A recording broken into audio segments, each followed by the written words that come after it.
안녕하세요. 저는 오늘 톡톡 사연에 조금 황당하고 기가 막힌 얘기를 보내려고 찾아온 굉장히 젊은 구독자 중 한 명이에요.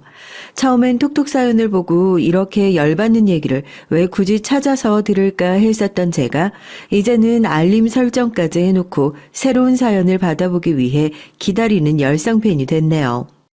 마냥 답답하다고만 생각했었는데 다들 본인의 위치에서 시원한 복수를 해주시는 모습을 보면서 나한테도 물론 이런 일들이 안 생기는 게 가장 좋지만 이런 일이 생긴다면 꼭 제대로 현명하게 대처를 해야겠다 결심을 했었어요.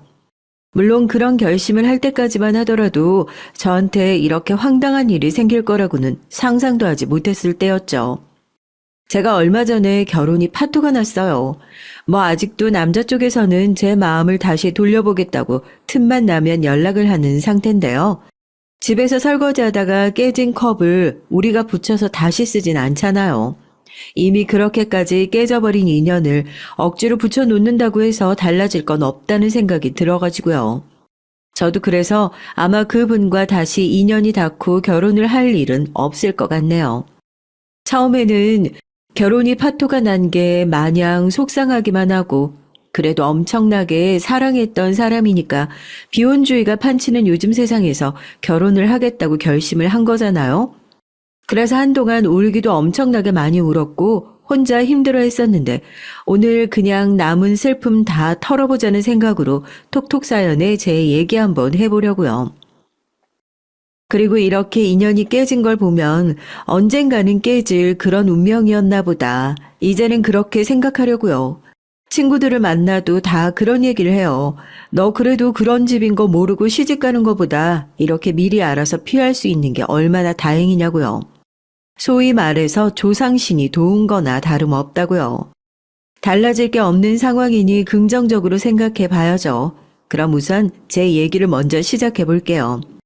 유치원 때부터 친구들이 우리 엄마는 무슨 일을 하는 사람이에요 하고 소개를 하잖아요. 저는 그러면 되게 웃긴 게 우리 엄마는 예쁜 사람이에요 이렇게 소개를 했어요. 예쁜 게 어떻게 하는 일이냐, 예쁜 게 무슨 직업이라도 되냐 하잖아요. 근데 어렸을 때 엄마를 보면 동화 속에 나오는 천사나 선녀가 저렇게 생겼을까 싶을 정도로 정말 예뻤어요. 물론 나이가 드신 지금도 그 아름다운 미모를 계속해서 유지하고 계시긴 한데요. 어렸을 때 제 기억 속 엄마나 사진첩 속에서 젊은 엄마의 사진을 보면 엄마한테는 미안한 얘기지만 엄마가 너무 아까워서 외할머니가 시집을 어떻게 보냈을까 싶을 정도로 그렇게 상당한 미인이세요. 그러면 그렇게 미모의 여성을 차지하게 된 저희 아빠는 어떤 분이시냐? 톡톡 사연에 회사 이름을 그대로 말해도 아마 알아서 잘 모자이크 처리를 해주시겠죠? 아마 전자제품 쪽에서는 그래도 이름 한 번씩은 다 들어봤을 만한 회사인데 땡땡 기업이라고 중소기업은 아니고 그래도 중견기업 정도 되는 회사거든요. 거기 회장이 저희 아빠예요. 부모님 따라서 어렸을 때부터 기업에서 주최 주관하는 이런저런 행사를 많이 가보면요. 저희 아빠는 회장이라는 직함이 어떨 때 보면 좀 안 어울린다 싶을 정도로 사람이 소탈하시거든요. 그래도 일할 때 보면 누구보다 카리스마 있으셔서 저 정도는 돼야 그래도 중견기업 하나는 이끌고 가는구나 싶고요. 그런 아빠가 가장 못 이기시는 분이 저희 엄마입니다. 너무 엄마 자랑만 하는 것 같은데 검증된 미모거든요. 그게 저희 엄마가 아빠랑 결혼하시기 전에 미스코리아 선까지 타셨던 거는 저희 가족들 사이에서 유명한 일화예요. 아빠는 그 당시에 회장까지는 아니고 이제 막 창업 준비를 하던 시기였는데 TV에서 우연히 엄마를 보게 된 거죠. 진도 아니고 선인데 왜 선을 탔는지 모르겠다고. 너희 엄마가 제일 예뻤다고 얼마나 입이 마르고 닳도록 자랑을 하는지 딸인 제가 봐도 눈꼴 시려울 정도라니까요. 그래서 그때는 어느 학교 출신인지 알고 그러니까 무작정 엄마를 찾아가서 자기가 크게 될 사람이니까 자기 믿고 한번 만나보자고 그렇게 엄청나게 쫓아다녔었대요. 엄마도 처음엔 당연히 아빠가 이상한 사람인가 했었죠. 아니 텔레비전에서 얼굴 한번 봤다고 연예인도 아니고 한 번만 만나달라고 그렇게 쫓아오는 사람이 어딨어요. 요즘 세상에 그랬다간 아주 큰일 날 일이죠. 그런데 또 용기 있는 자가 미인을 얻는다고 그렇게 엄마 눈에는 아빠가 열일 다 제쳐두고 자기만 쫓아다니는 걸로 보이니까 또 자기 때문에 해야 될 일을 못하고 살까봐 걱정이 되셨대요. 마음도 참 천사 같으시죠. 그래서 아빠한테 그러신 거죠. 그럼 자기가 밥 한 번은 같이 먹어줄 테니까 이제는 자기 쫓아다니지 말라고요. 아빠는 마지막 기회라고 생각하시고 정말 만반의 준비를 다 하고 데이트에 나갔답니다. 친구한테 얘기해서 멋진 차도 한 대 빌리고 양복을 한 번도 입어본 적이 없는데 있는 돈 없는 돈 다 털어서 양복도 한 벌 사시고요. 아직도 그 양복이 저희 집에 고스란히 남아있어서 저번에 그 양복을 꺼내놓고 엄마가 그때 얘기를 해주시는 바람에 저도 이 일을 알고 있는 거고요. 평소에 멋이란 걸 전혀 낼 줄 모르는 사람이 그렇게 차려입고 나타났으니까 되게 멋있을 것 같잖아요. 그런데 엄마 눈에는 그냥 너무 웃겼대요. 꼭 애들이 아빠 옷 훔쳐 입은 것 마냥 그렇게 안 어울릴 수가 없었다고요. 그런데 자기랑 데이트한답시고 그렇게 있는 힘 없는 힘 다 줘가면서 열심히 노력을 한 게 참 좋아 보여서 관심이 갔다고 하더라고요. 그리고 나서 아빠랑 얘기를 해봤는데 뭐라 사람이 되게 괜찮은 거예요. 자기가 하고 싶은 목표도 명확하게 서 있고 성공할 거라는 자신감도 있고 성공하면 절대로 본인 고생시키지 않겠다 말하는 그 강단도 무모해 보이는데 어쩐지 멋있어 보이고 그래서 저희 엄마가 그때 아빠한테 완전히 홀라당 넘어간 거죠. 10번 찍어서 안 넘어가는 나무 없다고 아빠를 보고 그 속담을 만든 게 아닌가 싶다니까요. 처음에는 엄마도 같이 나가서 일을 하셨었는데요. 아빠 회사가 자리 잡힐 동안요. 이제 어느 정도 회사도 자리를 잡고 했었으니까 엄마는 집에서 이제 본격적으로 아이를 갖고 육아를 시작하신 거죠. 그게 바로 외동딸인 저고요. 저희 아빠는 아직도 회사가 그렇게 잘 된 게 엄마가 옆에서 중심을 딱 잡아주고 지키고 있어서라고 그렇게 공을 돌려요. 그런 사람이니까 미인을 차지할 수 있나 싶기도 하고요. 참 화목한 가정이죠. 마냥 제 자랑을 하려는 건 아닌데요. 저도 다른 건 몰라도 엄마한테 외모 하나만큼은 잘 물려받은 것 같아요. 엄마는 그래도 외동딸들은 거의 아빠를 닮지 않냐고 엄마 혼자 낳은 것 같은 저의 외모를 보면서 아쉬워할 때도 있으신데요. 아빠한테는 미안한 얘기지만 아빠를 안 닮고 고스란히 엄마를 닮은 게 저는 너무 다행이다 싶어요. 아빠가 그렇게 준수한 외모는 아니셔서 솔직히 여자가 닮기에는 아쉬운 게 한두 개가 아니거든요. 아빠가 이 사연 제보한 거 절대 못 듣게 철통방어 해야겠네요. 엄마가 외모가 예쁘신 게 항상 좀 스트레스였나 봐요. 예쁘게 살기 편하지 않냐. 그러니까 지금 중견기업 사모님 소리 들어가면서 살고 있는 거 아니냐 싶으시잖아요. 물론 그것도 사실이죠. 엄마한테 그런 외모가 없었으면 텔레비전을 보고 있던 아빠가 엄마를 만나러 오는 일도 없었을 테니까요. 그치만 엄마는 항상 외모보다 더 중요한 것은 내면이고 지혜라고 강조하시기도 하고 은근히 크면서 보이지 않는 시기와 질투를 달고 살았으니까 엄마 외모를 쏙 물려받은 제가 혹시라도 그런 데서 스트레스를 느끼면서 살고 있진 않을까 걱정을 하시더라고요. 왜 아니겠어요. 여자의 적은 여자라는 말 다 거짓말이라고요? 아니요, 저는 정말로 맞는 것 같아요. 제가 어렸을 때부터 친구들 눈치를 얼마나 많이 보면서 커왔는데요. 선생님이 장난으로 괜히 이 반에서 제일 예쁜 사람이 누구냐는 질문을 하고 애들이 자연스럽게 저를 쳐다보면 일부러 저는 우스꽝스러운 행동을 하거나 아니라고 나 하나도 안 예쁘다고 그런 식으로 부정을 하는 날들이 많았어요. 화려한 외모 때문에 살면서 불필요한 오해도 많이 받았고 시기 질투도 너무나 많이 받고 자라서 어느 순간 그게 습관으로 딱 굳어진 것 같아요. 학교 다닐 때 친하게 지내는 친구 무리가 딱 정해져 있잖아요. 제가 여중 여고를 나왔거든요. 여학생들의 세계가 얼마나 냉정한 줄 아세요? 말도 안 되는 일로 틀어질 수 있는 사이. 그러나 한 번 사이가 틀어지면 그 뒤로는 완전히 사람을 투명인간 취급해버리고 같이 밥도 먹을 수 없는 사이가 돼버리죠. 지금 제 성격 같았으면 뭐 친구들한테 따돌림 받는다고 하더라도 쥐뿔 신경도 안 쓰고 밥만 잘 먹고 살 것 같은데요. 저는 그렇게 가냘픈 마음가짐을 받았던 여중여고 시절이 있었거든요. 지금 생각해보니까 이유도 너무 어이없는데요. 학기가 시작되자마자 다들 어색한 무리 사이에서 친구 3명이 저한테 먼저 손을 내밀어줬어요. 어느 학교 출신이냐고 물어봐주고 같이 노는 친구들 없으면 앞으로 친하게 지내자고 얘기를 해주더라고요. 제가 집 이사를 하는 바람에 원래 살던 집 근처에서 꽤나 많이 떨어진 학교로 오게 됐었거든요.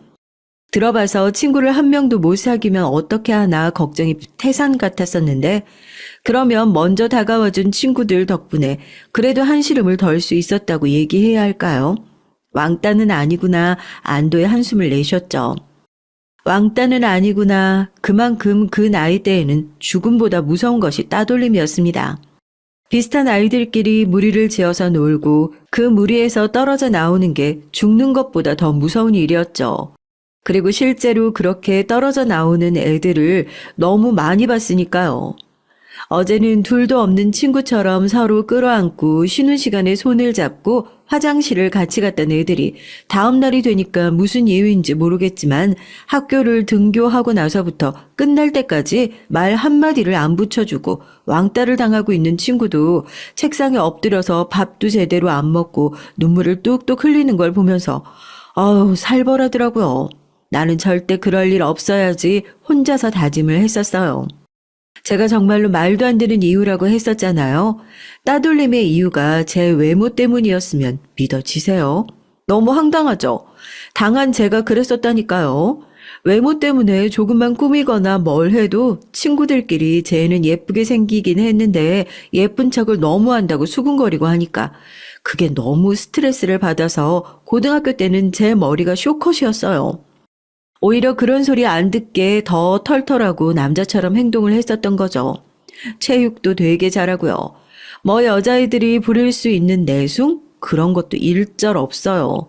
그냥 성격 자체가 털털한 것도 있었고요. 다행히 제가 그런 모습을 보이니까 친구들이 쟤는 그래도 그렇게 예쁜 척만 하는 재수없는 애들이랑은 달라 하고 인정을 해줬던 것 같아요. 근데 그것도 웃겨요. 제가 걔네한테 뭐 인정받으려고 사는 것도 아닌데 뭘 그렇게 아등바등 노력을 했었나 싶기도 하고요. 지금 생각하니까 다 부질없는 짓이긴 한데 그때는 저한테 그게 참 중요한 뭔가였나 봐요. 어쨌든 그렇게 외모를 최대한 수수하게 하려고 하고 뭐 그때 당시에는 학교 마치고 어디 놀러 가거나 하면 애들이 화장도 하고 그러잖아요. 저는 화장도 일절 안 하고 하여튼 외모 때문에 칭찬을 받을 수 있는 상황을 그냥 사전에 차단을 해버리고 배제했었던 거죠. 더군다나 그때는 고등학교 1학년 때였고 이번에 사귀는 친구가 3년 내내 내 학교 생활을 결정 지을 수 있는 상대라고 생각하니까 더 조심스러웠던 것도 있었고요. 물론 부모님은 안타까워하셨죠. 기껏해서 예쁜 외모로 낳아주니까 왜 그걸 그렇게 꽁꽁 숨기고 막 쓰고 사냐면서요. 그만큼 그 당시에 저한테는 교우 관계라는 게 여러모로 참 중요한 요소였던 것 같아요. 어쨌든 고등학교에 진학을 했으니 저도 공부를 해야 하잖아요. 또 아버지가 저한테 거시는 기대가 상당히 했고요. 공부를 곧잘 했어가지고 그래도 뭔가 큰 사람이 될 수 있지 않을까 생각을 했었대요. 그래서 이왕 이렇게 된 거 제대로 한번 해보라고 좋은 학원을 끊어주셨고 저는 마냥 신나고 좋더라고요. 학교에서도 볼 수 있었던 친구들을 학교 끝나고 나서 학원에서 또 볼 수 있으니까. 그리고 그 나이 때 여학생들이 흔하게 할 수 있는 고민 같은 거 있잖아요. 조금 이른 친구들은 뭐 남자친구가 생겼는데 어쨌네 저쨌네.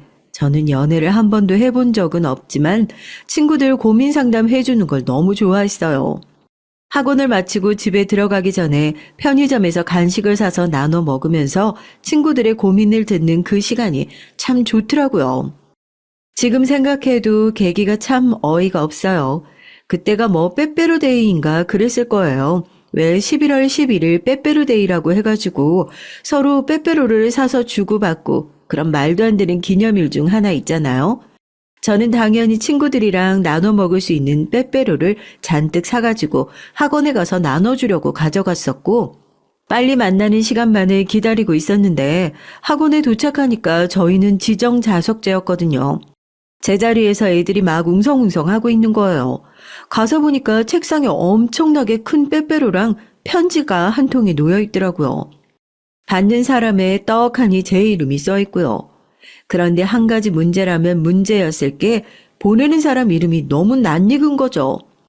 친구의 고민 상담 속에서 들어본 적이 있었던 것 같은. 네, 맞아요. 그 친구 무리 중에서도 거의 대장 같은 역할을 했던 애가 얼마 전에 자기한테 짝사랑하는 오빠가 생겼다면서 고민 상담을 했었던, 저는 얼굴도 모르는 그 오빠의 이름이 거기 떡하니 써 있었던 겁니다. 친구가 막 난리가 났죠. 자기가 보는 앞에서 편지를 까서 보여달래요. 저는 당연히 나는 그 오빠랑 말도 섞어본 적이 없고 난 그 오빠가 어떻게 생겼는지도 모른다. 네가 얘기해서 안 거다 하고 해명을 하는데 이미 잔뜩 화가 난 친구는 들어볼 생각도 안 하고 아무 사이 아니면 그런 편지를 열어서 보여달라고 합니다. 그 오빠한테 예의가 아닌 건 알고 있지만 정말 너무 억울했거든요. 편지를 열어보니까 아니나 다를까 그렇게 써 있어요. 네가 나를 알지는 모르겠지만 나는 너 학원 처음 들어올 때부터 좋아하고 있었다. 뭐 뻔한 고백 편지였죠. 저는 이거 보라고 나 그 오빠 만난 적도 없다고 하지 않았냐 그러니까 친구가 저한테 뭐라고 했는 줄 아세요? 여우 같은 년이래요. 제가 뭘 했다고요? 친구가 울면서 뛰쳐나가고 무리에 있는 다른 친구들이 그 친구를 달래기 위해서 저마다 저를 째려보고 한 소리씩 하고 뛰쳐나가고 전 너무 황당해서 덩그러니 서 있었어요. 그 자리에. 아니 난 얼굴도 한 번 본 적이 없고 말도 해본 적이 없는데 그 오빠한테 뜬금없이 고백을 받은 지금 내가 제일 황당한데 내가 뭘 했다고 여우 같은 년이라는 소리를 듣고 있어야 하지? 머릿속으로 오만 생각이 다 들더라고요. 네, 맞아요. 저 그 다음 날부터 지옥 같은 학교 생활이 시작됐답니다. 왕따라고 하죠. 전 처음에 제가 왕따인지도 몰랐어요. 그냥 그 친구가 어제 일 때문에 마음이 조금 상해서 지금 나랑 대화를 할 기분이 영 아닌가 보다. 괜히 건드리지 말아야지 생각을 했었는데 제가 건드리지 않으니까 정말 저한테 아무 말을 걸어주지 않더라고요. 투명 인간이 된 느낌이었죠. 점심시간이 되어서 우리는 같이 점심 먹으러 가자고 늘 그랬던 것처럼 친구들한테 어깨동무를 하니까요. 다른 친구가 어깨에 올라있는 제 손을 보더니 그냥 툭 하고 뿌리쳐버려요. 왜 그래? 아직도 어제 일 때문에 화나서 그러는 거야? 내가 그거 다 해명했잖아. 나 정말 그 오빠랑 만나본 적도 없고 내가 제일 황당해. 왜 나한테 갑자기 고백을 한 건지.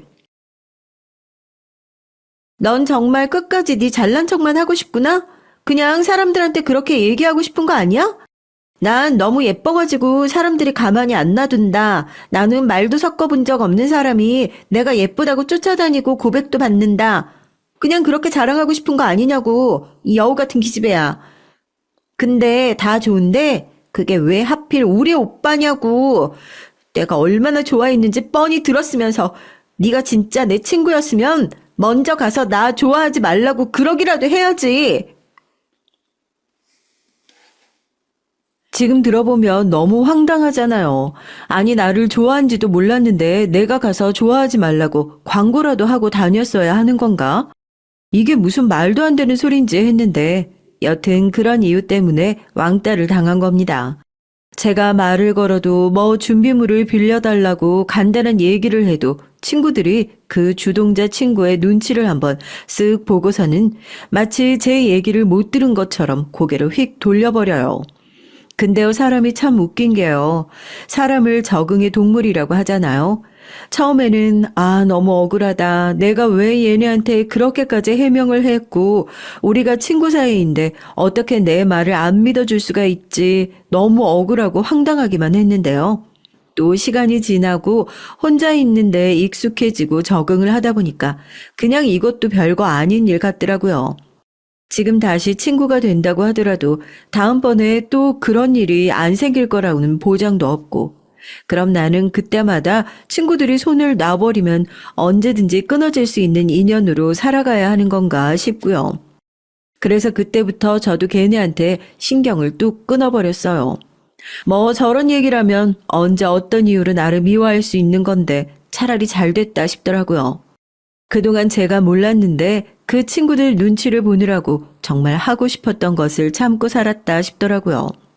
저도 다른 애들처럼 머리도 예쁘게 기르고 싶고 어디 놀러 갈 땐 가볍게 화장도 하고 싶고 공부도 공부지만 제가 꽃을 엄청 좋아하거든요.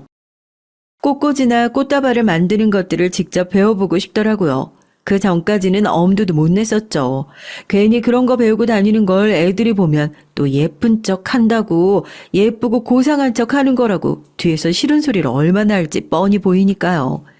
그래서요, 다시 만날 일도 없겠지만 나중에 저 왕따 시켰던 그 친구들 사회에서 마주치게 되면 꼭 얘기해 주려고요. 고맙다고요. 친구들한테 목매달면서 살지 않는 삶도 결국에 왕따를 당하면서 알게 된 거고, 그러면서 제가 정말로 좋아하는 일이 뭔지 찾게 될 수 있었다고요. 다니고 있던 학원은 관두고 부모님한테 직접 얘기를 했죠. 저 더 이상 학원 안 다니고 진짜로 배우고 싶은 게 있어서 그러니까 차라리 학원을 보내주고 싶으시면 여기로 학원을 보내달라고요. 그게 플로리스트 교육 학원이었어요. 엄마 그렇게 좋아하고 졸졸 따라다니는 거 보면 알잖아요. 전 사실 예쁜 것들을 엄청 좋아하는 사람이면서 다른 사람들한테 내가 어떻게 보일까 눈치가 보이고 해서 그래서 내가 예쁜 것들을 좋아하는 사람이라는 것도 숨기면서 살았구나. 좀 억울하다 싶더라고요. 이제서라도 알았으니까 다행인 마음 반, 억울한 마음 반이요. 그리고 정말 좋아하는 일을 찾고 나니까 인생에 날개라도 돋친 것처럼 너무 신나고 재밌는 거 있죠? 꽃을 다루는 일이니까 되게 고상하고 예쁘게 일만 할 것 같고 그러잖아요. 아니요, 꽃을 다루는 것만큼 터프하고 험한 일도 없는 것 같아요. 꽃이 얼마나 무거운데요. 그 무거운 꽃들을 맨날 다발로 안아서 옮기고 꽃에 있는 줄기나 잎, 가시를 정리하다가 손을 다치는 날도 많았고요. 그래도 참 재밌게 배웠습니다. 고등학교를 다니는 3년 내내 뭐 첫 단추를 잘못 끼웠기 때문에 교우 관계도 완전히 말아먹을 거다 그렇게 생각을 했었는데요. 제가 진짜 바보 같은 짓을 한 거더라고요. 그렇게 좋아하는 것들을 배우면서 제 스스로 나는 뭘 제일 좋아하는 사람인지 찾아 나가니까요. 주변에 자연스럽게 사람들이 오더라고요. 물론 이제는 안 꾸미고 못생겨 보이기 위해서 노력하던 게 없어졌으니까 자연스럽게 달라진 외모도 사람들이랑 친해지는데 좋은 역할을 해주긴 했지만 결국 그렇게 극복해낼 수 있었던 건 스스로 달라진 마음가짐이 있었기 때문이라고 생각해요. 그 친구들도 나중에는 결국 저한테 와서 사과를 하더라고요. 외모 같은 건 타고난 거라서 어떻게 해도 따라잡을 수 있는 부분이 아닌데 그래서 더 심술이 나서 심하게 행동을 했었던 것 같다고 미안하다고요. 그 나이 때는 서로 상처 주고 화해하고 그러면서 크는 거 아니겠어요? 뭐 그걸로 아직까지 마음에 담아놓고 꽁해 있거나 그러진 않아요. 어쨌든 제 스스로 교우 관계를 잘 극복해놓고 제가 대학을 합격하자마자 유학을 잠깐 다녀왔어요. 1년이 안 되는 어학연수 프로그램이긴 하지만 이왕 꽃을 배우기로 한 거 해외가 그쪽은 교육이 다 잘 되어 있어서 그럼 해외에 나가서 좀 더 많은 사람들 사이에서 비교도 해보고 제대로 한번 배워보자 싶어가지고요. 그렇게 어떻게 딸을 떠나보내냐고 뭐 1년 갔다 오는데 어디 파병이라도 가는 것 마냥 눈물을 훔치던 부모님도 생각이 나네요. 그렇게 1년이 쏜살같이 지나가고 제가 한국으로 들어왔을 때 우연히 명함 한 장을 받게 됐어요. 길을 걷다가 받은 건데 저는 혹시 이상한 종교나 이런 것들일까 싶어가지고 안 믿어요 하고 쌩안이 지나가려고 하는데 그분이 저를 붙잡고 그러는 거예요. 기획사 캐스팅 전문으로 하는 사람인데 연예인 해볼 생각 없냐고요. 너무 썩히기엔 아까운 외모라서 그러니까 뭐라도 한번 나가봤으면 좋겠다고요. 사실 그거야 클 때부터 수도 없이 많은 제의를 받아왔던 거고 하니까 막 큰 관심은 없었어요. 명함도 받기만 하고 제가 그쪽 분야에 관심이 없다고 정중하게 거절했고요. 그리고 집에 와서 엄마한테 내가 살다 보니까 이런 일도 다 있다고 하고 자랑을 했는데 엄마가 진지하게 저한테 얘기를 해보시는 거예요. 미스 춘향 선발대회 한번 나가보는 게 어떻겠냐고요. 아시잖아요. 살면서 예쁘게 보이지 않기 위해서 노력을 해왔으면 해왔지, 대놓고 예쁘게 꾸며보고 이런 적이 한 번도 없어서 너무 낯간지러워서 싫다고 그러니까 엄마가 그래서 꼭 나갔으면 좋겠다고 하시는 거예요. 엄마 눈에는 우리 딸이 제일 예쁜데 남들 눈이라고 안 그러겠어? 너 예쁜 건 너만 모르고 사는 것 같아서 엄마가 속상해서 그래. 그런데 대회 나가보는 것도 다 경험이지 뭐. 남들이 나가고 싶어도 못 나가는 거. 이렇게 사람들이 등 떠밀어 줄 때 못 이기는 척하고 한번 나가봐. 엄마도 처음에는 엄청 창피했었는데 시간 지나고 나니까 그게 다 추억이더라고. 엄마 얘기에 솔깃해서 나가봤죠. 와, 생각보다 엄청나게 어렵더라고요.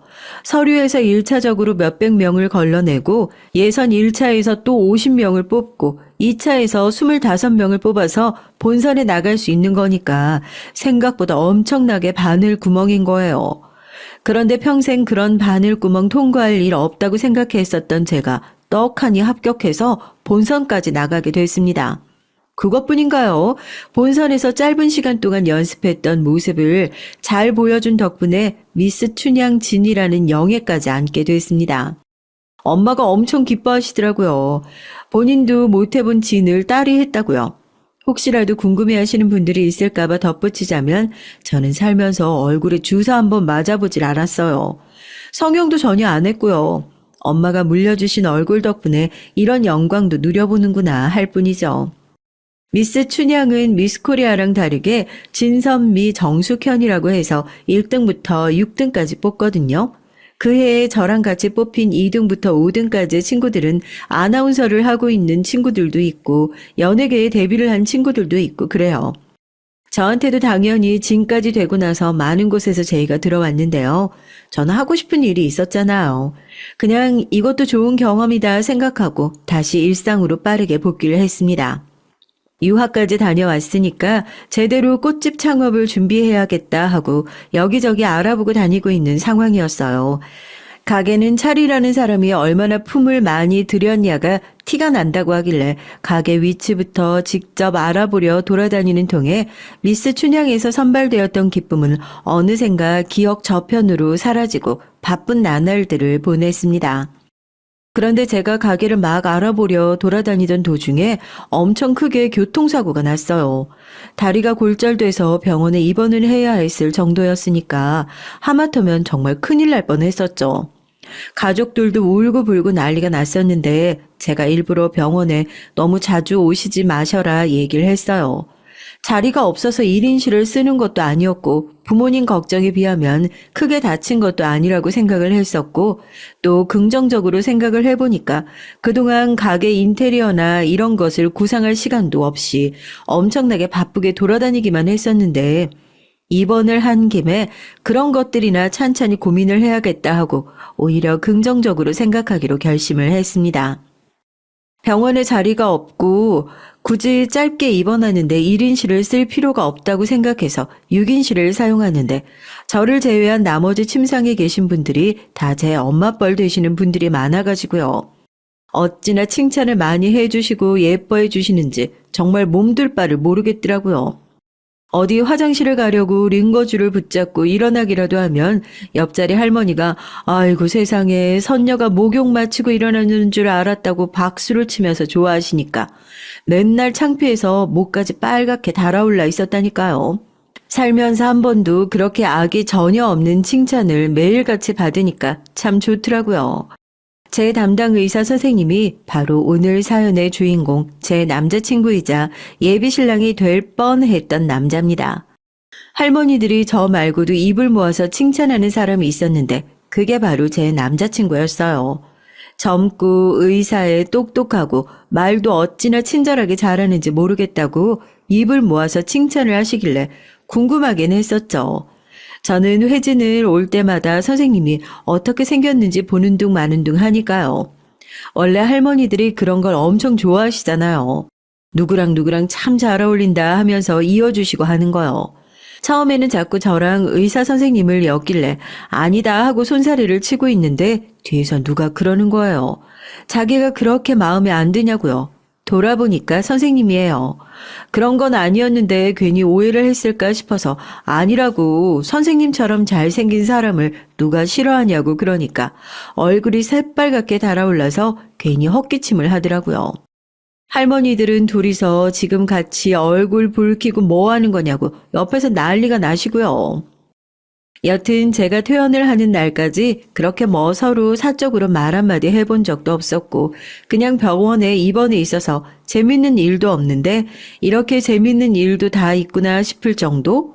호감이 없었다고 하면 거짓말이겠지만 뭐 접점이 없잖아요. 연락처를 아는 것도 아니고요. 그렇게 제 퇴원 날이 다가왔습니다. 부모님이 일 때문에 바쁘시다고 해서 혼자 퇴원 수속을 마치고 병원을 나서려는데 뒤에서 누가 저기요 하고 큰 소리로 부르면서 뛰어오더라고요. 바로 그 의사 선생님이었습니다. 제가 뭔가 두고 간 게 있나 싶어서 당황해서 쳐다보니까 얼굴이 새빨개져가지고 저한테 머리끈을 두고 갔다면서 머리끈을 건네더라고요. 그리고 자기 명함을 같이 주더라고요. 사실 연락처를 꼭 드리고 싶었는데 이런 거 아니면 말을 걸 구실이 없어서요. 완쾌해서 다행이에요.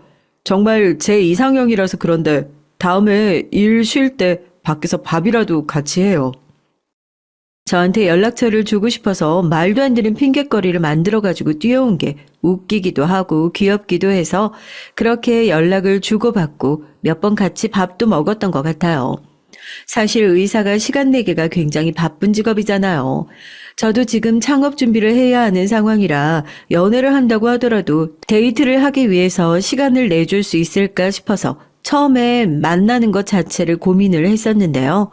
자기가 더 좋아하는 만큼 저한테 자기가 더 열심히 맞추겠다 해서 긴가민가한 마음으로 처음 연애를 시작했습니다. 전 제 남자친구가 그렇게 약속을 잘 지키는 사람인 줄 몰랐어요. 저한테 얼마나 지극정성이었는지 저는 그동안 분에 넘치는 많은 사랑을 받으면서 자라왔다고 생각했는데 그동안 받았던 것보다 더 큰 사랑을 받은 것 같아서 너무 고마웠죠. 바빠서 잘 시간도 제대로 없던 전공의 시절인데도 오픈 날 한 번도 쉬지 않고 꼬박꼬박 찾아와서 오히려 저랑 같이 돌아다니면서 인테리어 업체를 알아봐 주거나 하기도 하고 또 일이 새벽에 끝나게 되는 날에도 제가 걱정할까봐 꼭 끝났다는 연락을 남겨주고 제가 먹고 싶다고 했던 게 있으면 몰래 저희 집 앞에 놔두고 가기도 하고요. 세상에 그런 지극정성이 어딨어요. 아무리 연애도 결혼도 관심이 없었던 저였지만 그런 다정함에 어느새 마음이 활짝 열렸던 거죠. 결혼 생각을 하고 있었던 건 저뿐만이 아니었었나 봐요. 남자친구도 우리 둘 다 바쁘고 힘든 시기인 건 알지만 이럴 때일수록 서로에게 의지가 되어주면 참 좋을 것 같다면서 넌지시 결혼 얘기를 꺼냈어요. 사실 주변에 건너서 듣자 하니 제 또래 친구들이 하나 둘씩 시집을 가고 있는 상황이었고 저도 그래 이쯤 되면 나도 할 때 됐나 싶기도 하고요. 너무 늦지 않게 가장 젊고 예쁜 날에 결혼 사진을 남겨두면 좋겠다는 마음도 있어서 그럼 결혼을 전제로 양가 식구들한테 허락을 받고 인사를 해보자 그렇게 결심을 했어요. 프로포즈는 따로 없었고요. 요즘 보니까 양가 허락을 다 받아놓고 프로포즈하는 추세라고 해서 저도 그렇게 크게 신경 쓰진 않았고요. 대신 남자친구가 약혼 기념이라고 해서 명품 브랜드의 반지 선물을 하나 받았었네요. 저희 집에서는 제가 어렴풋이 연애를 한다는 것만 알고 있고 남자친구가 어떤 사람인지 제대로 말을 한 적도 없으니까 갑자기 이제 결혼을 전제로 양가에 인사를 가려고 한다 말을 꺼내니까 다들 기겁을 하셨죠. 연애도 제대로 해본 적 없는 애가 어디서 이상한 사람 주워다가 결혼하겠다고 하는 거 아닌가 싶으셨나 봐요. 직업을 얘기하니까 조금 방어적인 태도로 나오시던 부모님도 시간 되는 날 한번 만나보자고 얘기를 해주셨고요. 의사라는 직업이 마음에 드셨긴 했나 보더라고요. 그렇게 쉽지 않은 공부를 해내는 사람인데 뭐라도 잘하지 않을까 하는 마음이 있으셨던 것 같아요. 아빠가 반대를 많이 하실 줄 알았는데 생각보다 긍정적으로 말씀해 주셔서 다행이다 싶더라고요. 저는 저희 집에 허락 정도만 있으면 사실 결혼 같은 건 쉽게 할 수 있을 줄 알았어요. 다들 그러잖아요. 결혼은 원래 여자 쪽 집안 허락을 받기가 어려운 거라고요. 그리고 객관적으로 생각했을 때 제가 어디가 크게 모자라는 사람도 아니고 적어도 예비 시댁에서도 저희 집에서 보여줬던 반응 정도로 긍정적으로 환영받을 수 있지 않을까 생각을 했었는데 세상에 이런 드라마 같은 앵글을 실제로 마주하게 될 줄이야. 저 아직도 그때 생각을 하면 너무 당황스럽더라고요. 남자친구, 그 당시에는 사람들한테 예비 신랑으로 소개를 했었는데 둘 다 좀 바빴던 시기니까 오랜만에 같이 저녁이나 먹고 앞으로 인사를 어떻게 할지 얘기를 나눠보자 했었는데 약속 시간이 다 돼서 식당에서 기다리고 있는데 남자친구에게 문자가 한 통 온 것 같은 거예요. 다급한 말투로 미안하다고 엄마가 지금 같이 가실 것 같다고요. 저 그 문자를 보고 황급히 매무새부터 확인했잖아요. 갑자기 어머니를 모시고 나온다는 얘기 한마디 없이 이렇게 인사를 하게 된다고요? 제가 직접 가서 선물을 싸들고 인사를 해도 모자랄 판에 이렇게 예상도 없이 마주치게 될 줄 정말 몰랐었죠. 처음에는 장난치는 건가 생각도 했었는데 진짜로 저기 식당 입구부터 당황스러운 남자친구가 예비 시어머니의 팔을 잡아당기면서 제발 진정 좀 하라는 소리가 들리더라고요.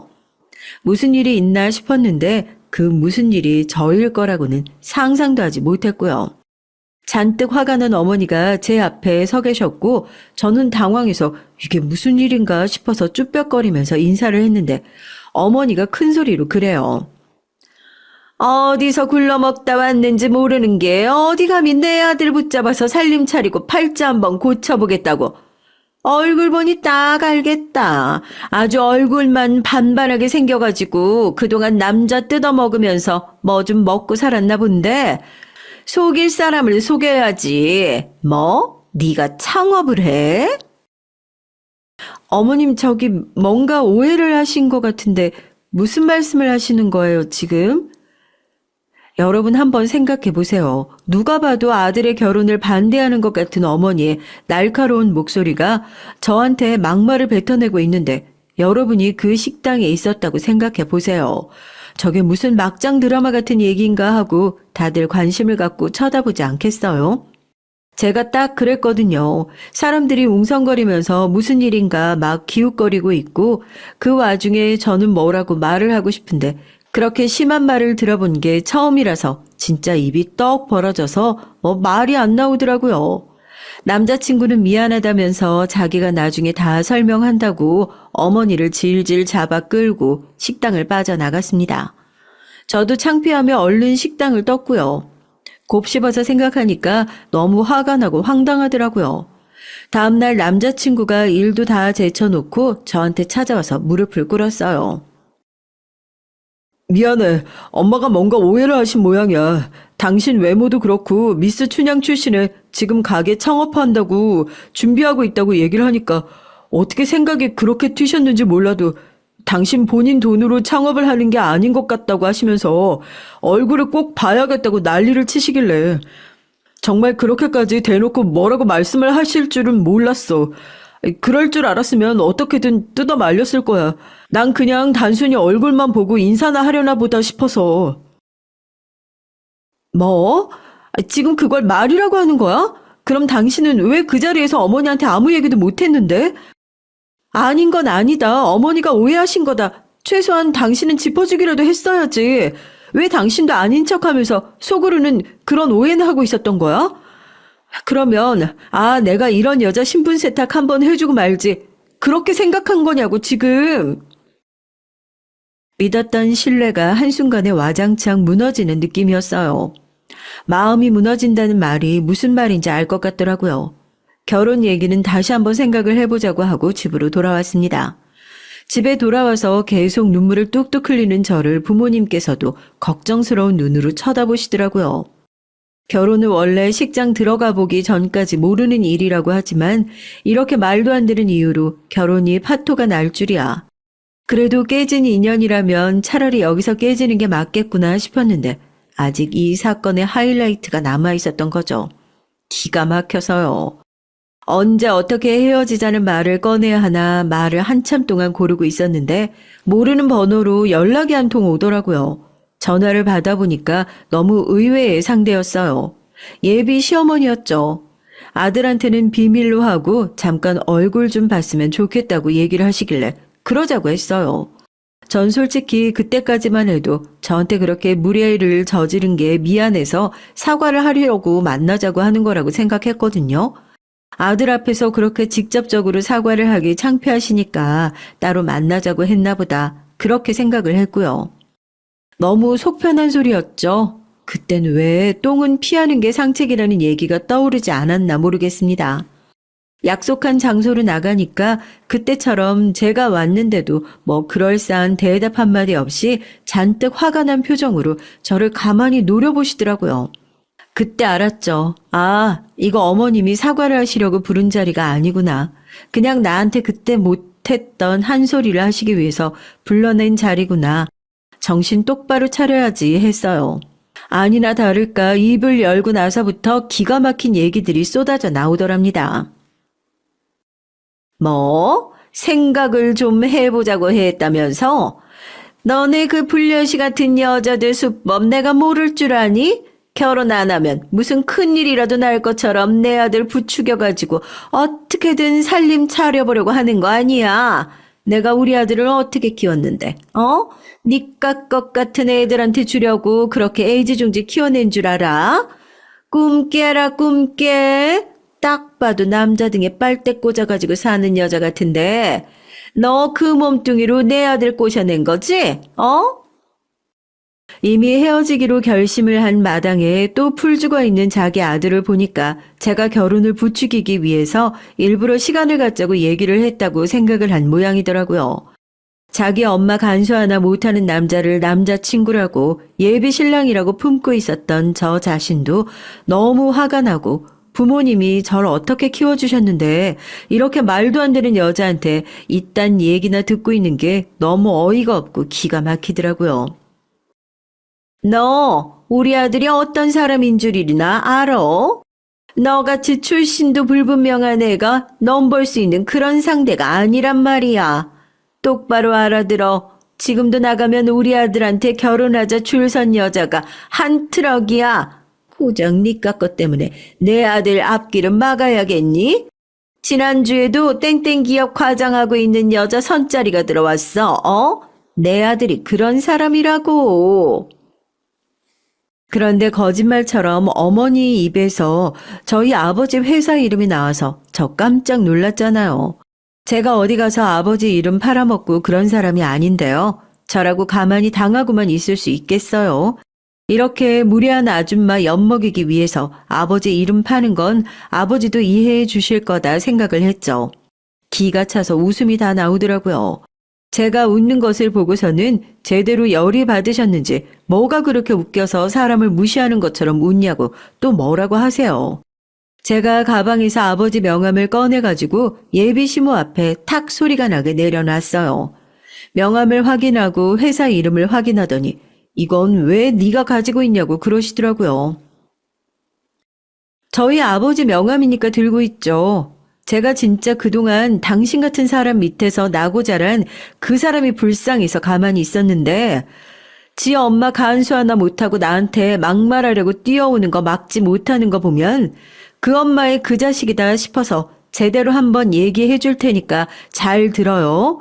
당신이 출신도 불분명하고 어디서 굴러먹다 온 건지 모른다는 내가 그 땡땡 기업 회장 딸이라고. 알아들어? 뭐? 아니, 네가 땡땡 기업 딸이라고? 아니, 그럴 리가 없는데. 아니, 네가 어떻게... 아니, 그러면 결혼 얘기는 저기 어떻게 다시...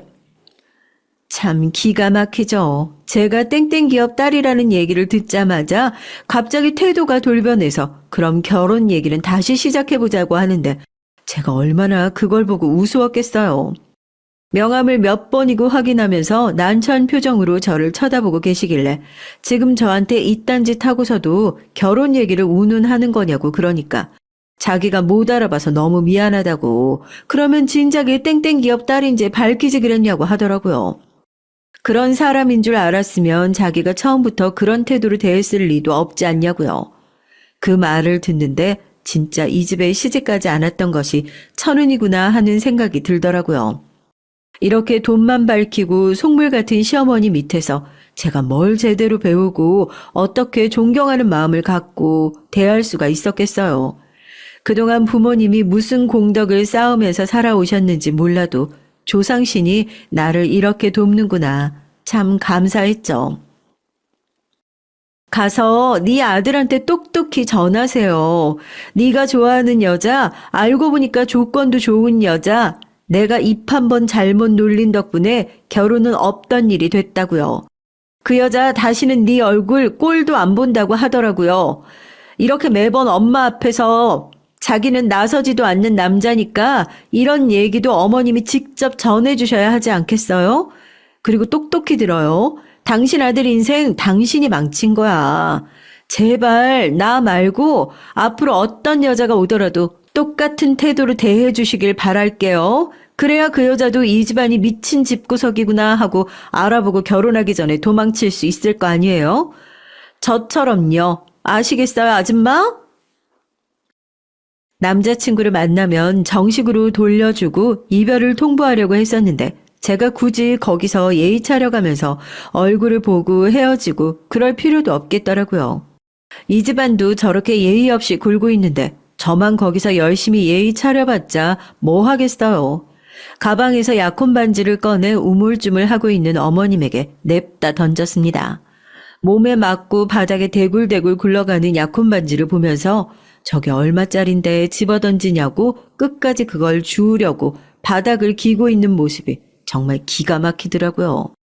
돈밖에 모르고 욕심이 가득한 노인네, 딱 그 얼굴이었어요.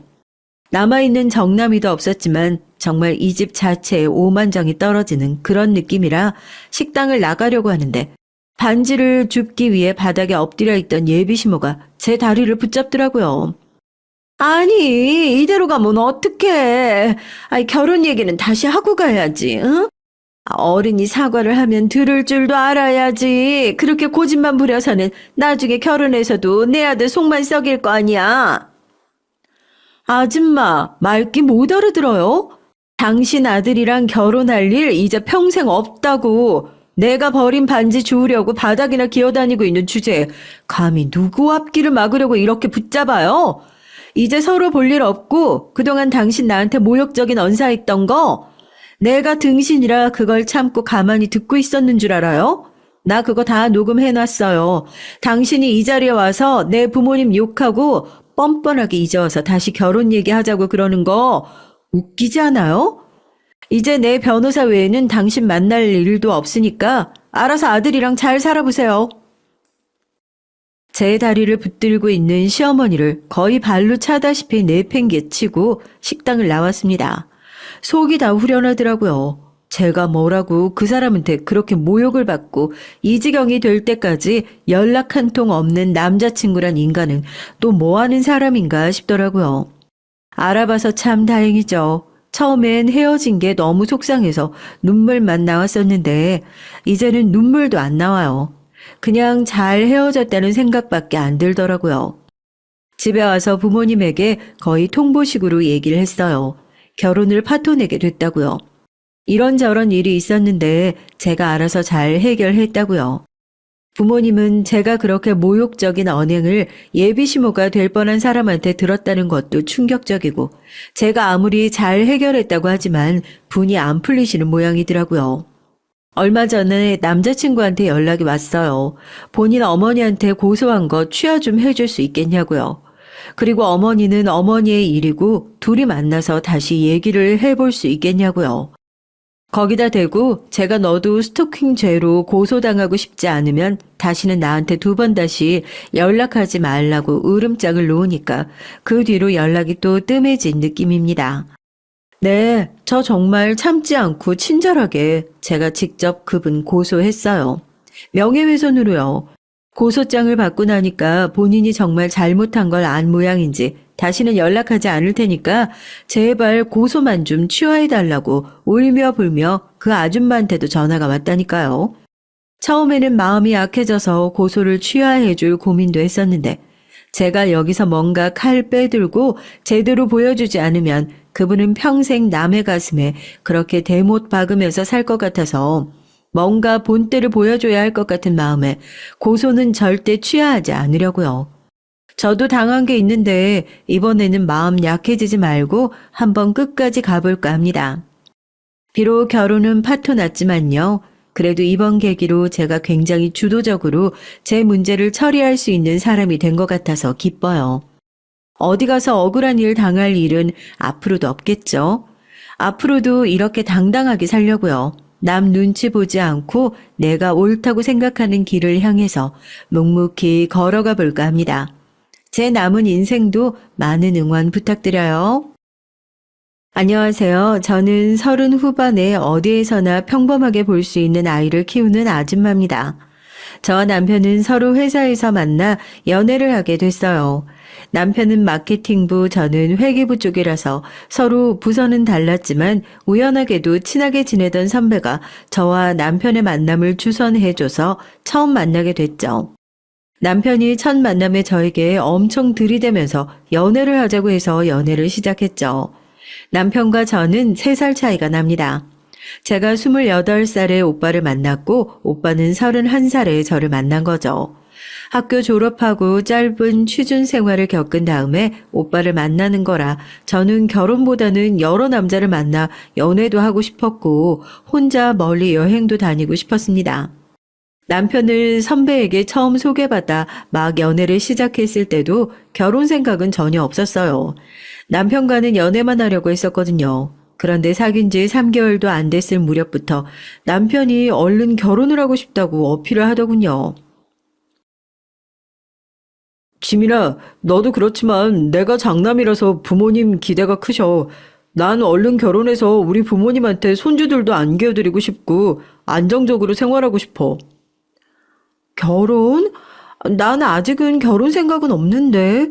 사실 오빠랑 만난 게 오래된 것도 아니고 당장 결혼한다고 해도 내가 모은 돈도 얼마 없고 우리 부모님 도움 주시는 게 쉽지 않을 거야. 그건 상관없어.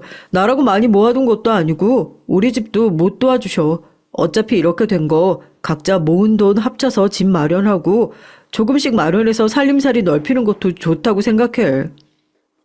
오빠 의견은 알겠어. 나도 열심히 생각해 볼게. 사실 저는 결혼에 대한 로망도 없고 주변에서 결혼하는 친구들도 많이 없어서 결혼이 크게 와닿지 않았어요. 결혼은 그냥 언젠가 하지 않을까 하는 정도였거든요.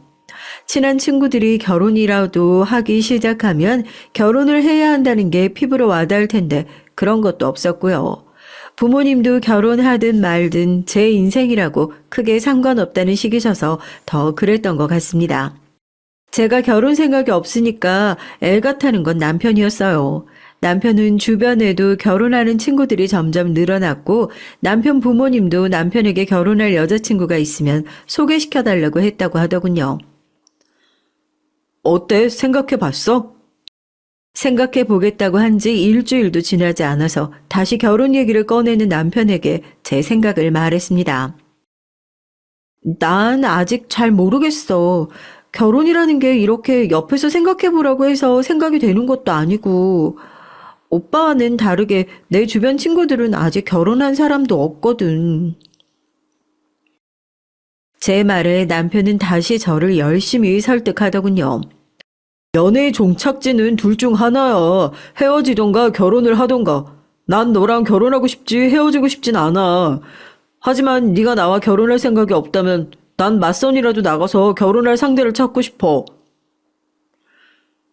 뭐? 그럼 나랑 지금 헤어지겠다는 거야? 아니, 헤어지자는 건 아니야. 하지만 네가 지금 나랑 결혼 생각이 없다면 난 맞선이라도 볼 수밖에 없다는 거야. 그때 당시 남편의 얘기는 정말 어이가 없었습니다. 내가 결혼을 해줄 마음이 없는 것 같으니까 맞선을 보겠다니.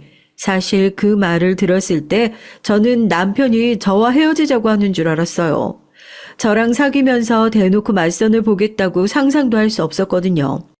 이런 제 마음을 남편에게 말했더니 남편은 저와 헤어질 생각은 없고 맞선을 보겠다고 답했습니다. 뭐? 오빠 그거 바람이야? 사귀는 사람이 있는데 다른 사람을 소개받겠다는 게 말이나 돼? 그러니까 너만 결정을 내려주면 되는 거라니까. 난 당장 결혼을 해야겠고 너는 나랑 결혼할 생각이 없다며. 이런 말도 안 되는 소리를 하는 남편을 보고 전 어이가 없어서 그럴 거면 차라리 헤어지자고 했죠.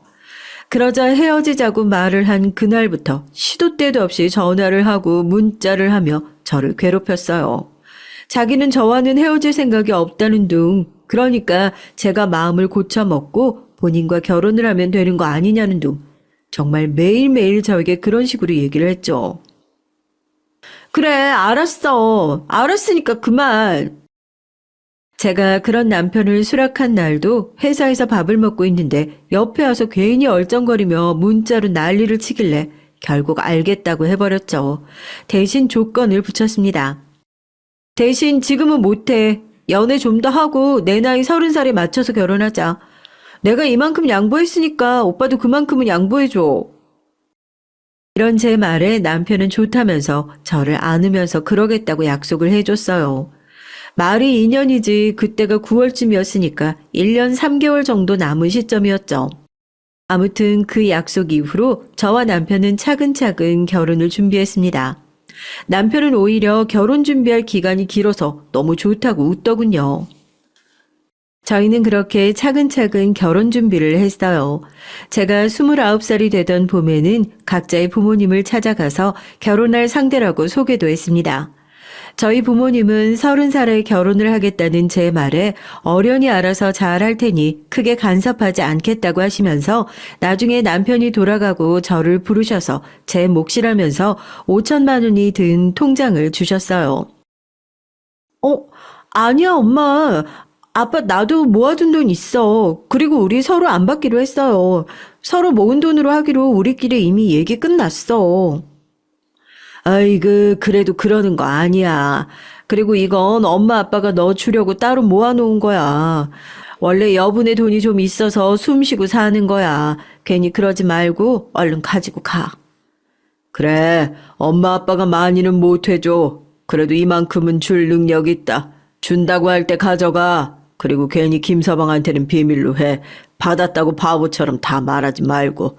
정말 필요할 때 쓰라고 몰래 주는 거니까. 알았지? 사실 저희 집이 부유한 건 아니지만 그렇다고 가난하거나 하진 않아요. 다만 저희 할머니께서 큰 병을 앓다가 돌아가셔서 병원비가 많이 나오는 바람에 그걸 해결하느라고 부모님의 노후 준비가 조금 덜 되어 있어요. 그것 때문에 엄마 아빠께 도움을 안 받으려고 했던 거였고요. 저는 결국 부모님께서 제 손에 쥐어주시는 통장을 받아 들었습니다. 사실 괜찮다고 계속 거절하고 그대로 두고 나오면 됐지만 엄마와 아빠께서 그래도 딸 결혼하는데 이 정도는 해줄 수 있다고 하셔서 결국 저도 통장을 받기로 했죠. 그 다음날 바로 남편의 부모님을 찾아뵙고 인사를 드렸습니다. 남편의 부모님께서도 인자하게 받아주셨어요. 다만 시어머니께서 이때까지 본인 아들이 키우신 보람은 받고 싶다고 하시며 저에게 예물을 받고 싶다고 하셨죠. 그래도 찰난 내 첫째 아들 데리고 가는데 나는 내 아들 키운 보람 좀 받고 싶다. 많은 건 안 바란다. 그냥 명품 가방 정도면 되지 뭐. 그리고 우리가 큰집 결혼할 때 받은 게 있어서 은수저 세트랑 이불 5채만 해오거라. 엄마, 안 그래도 결혼 생각 없는 지민이한테 결혼해달라고 내가 매달린 건데 그런 소리를 하면 어떡해요. 우리 각자 안 받고 안 드리기로 얘기 끝났으니까 괜한 말 하지 마세요. 그리고 그럴 돈 있으면 집 사는 거에 보탤 거니까 혹여나 뒤에서라도 지민이한테 따로 요구하지 마세요. 아시겠어요? 당신은 그 입이 문제야. 아니 민석이보다 3살이나 어린 며느리 보면서 그런 말이 나와? 오히려 우리가 민석이랑 결혼해줘서 고맙다고 챙겨주지 못할 망정. 아이고. 시어머니의 말이 끝나기가 무섭게 남편이 그럴 돈으로 집을 사겠다고 하면서 안 받고 안 드리겠다고 받아치더군요. 시아버지도 바로 남편의 말에 맞장구를 쳐주셨고요. 시어머니도 그냥 농담이었다고 말씀하시면서 얘기가 마무리됐지만 괜히 마음 한구석이 찝찝함이 남았습니다. 남편도 그런 제 표정을 읽었는지 말을 하더군요. 우리 엄마 말 잊어버려. 알았지? 보람이니 뭐니 말도 마. 우리 엄마 젊은 나이에는 돈 벌겠다고 나가서 돈을 벌었는지 놀았는지 벌어온다는 돈은 없고 나랑 남동생은 직접 키우지도 않으셨어. 우리 형제는 돌아가신 할머니께서 키워주신 거야. 괜히 너한테 으름장 놓고 싶어서 그런 거니까 내가 알아서 할게. 그리고 혹시나 우리 엄마가 나중에 지민이 너한테 따로 연락해도 연락 받지 마. 아니, 지금 핸드폰 줘봐. 내가 차단해 놓을게. 남편은 정말 제 핸드폰을 가지고 가서 혹시 모른다며 시어머니의 핸드폰 번호를 차단했죠. 저는 그 모습을 보고 남편과의 결혼을 결심했습니다. 이렇게 저를 지켜주는 사람이라면 당연히 결혼 후에도 저를 지켜줄 수 있을 거라고 생각했거든요. 차근차근 결혼 준비를 하는 와중에도 시어머니는 사사건건 조금씩 간섭을 했어요. 하루는 신혼집에 넣을 가구들을 고르기로 한 날이었습니다. 준비를 다 하고 나가는데 남편이 전화를 하더니 시어머니께서 함께 가자고, 본인도 오랜만에 바깥 나들이 좀 가고 싶다고 하셨는데 같이 가도 되냐고 말이에요. 저는 아무 생각 없이 그러자고 했고요. 남편과 시어머니와 만나 인사를 드리고 가전제품을 보고 있는데 저희가 사려고 하거나 제가 조금이라도 관심을 가지는 가전이 생기면 불쑥 나타나셔서는 본인이 원하시는 색을 고집하셨습니다. 물론 그럴 때마다 남편은 시어머니를 열심히 막았고요. 어머, 너는 젊은 애가 그렇게 센스가 없니? 아이, 당연히 이걸로 사야지. 엄마, 우리 둘이 사는데 그렇게 커다란 냉장고를 사서 뭐해? 우리가 식당 할 것도 아니고 양문형 냉장고는 무슨? 뭐? 식기 건조... 야, 그런 거 쓰면 그릇에 묻은 소스도 잘 안 지워지고 괜히 돈 만드는 거야. 그냥 고무장갑 하나 사서 수세미로 빡빡 문지르면 잘 지워진다. 그래. 내가 할 때는 고무장갑 쓰고 수세미로 빡빡 문지를 테니까 엄마는 그만 좀 해. 우리 오늘 가구 보러 온 거지 엄마한테 잔소리 들으러 온 거 아니거든. 참나, 오랜만에 바깥 나들이 가고 싶다고 해서 내가 지민이한테 사정사정해서 엄마 데리고 왔더니 이러려고 따라가고 싶다고 했어? 남편이 시어머니에게 버럭 화를 내자 시어머니는 마치 삐진 것처럼 입술을 쭉 내미시더니 그때부터는 아무 말이 없이 저희를 따라오셨어요. 하지만 저도 남편도 그런 시어머니 눈치가 보여서 결국 쇼핑도 다 끝내지 못하고 각자 집으로 돌아가야 했죠. 집으로 돌아가서도 문제였습니다. 저장되어 있지 않은 번호가 뜨길래 혹시나 중요한 곳에서 전화가 왔나 싶어서 받아봤더니 시어머니셨어요. 시어머니는 제가 전화를 받자마자 다짜고짜 따지기 시작하셨습니다. 나쁜 년, 너는 내가 내 아들한테 그렇게 구박받고 있는데 그걸 모른 척하고 눈만 말똥말똥 뜨고 쳐다보고 있어? 너희 엄마 아빠가 그렇게 가르쳤냐? 뭐라고요? 너희의 엄마 아빠요? 그래, 너희 엄마 아빠.